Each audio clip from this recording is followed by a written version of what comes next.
In this lesson, we look at an angle made from a circle's diameter. The diameter is the longest possible chord in the circle. It passes through the center, dividing the circle into two semicircles. If we connect the endpoints of the diameter to a point on the circumference, we form a right angle in the semicircle. And whatever point on the circumference we choose, we always get a right angle. We say that the angle is subtended or made by the diameter.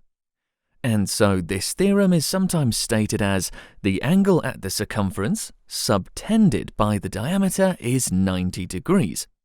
But for simplicity, we'll refer to this as the angle in a semicircle is 90 degrees.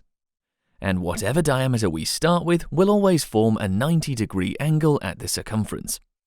Look out for this pattern by recognizing a diameter shown through the center point and the angle made from this diameter. We can apply this theorem to a question like this one, where we need to find angle A.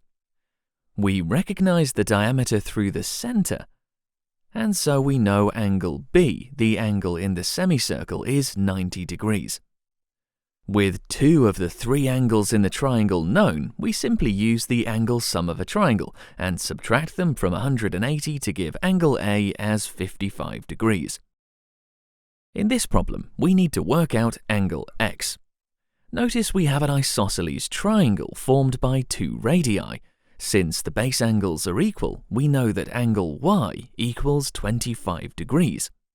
And we can use the angle in the semicircle to identify this 90-degree angle. So X equals 90 minus 25, or 65 degrees.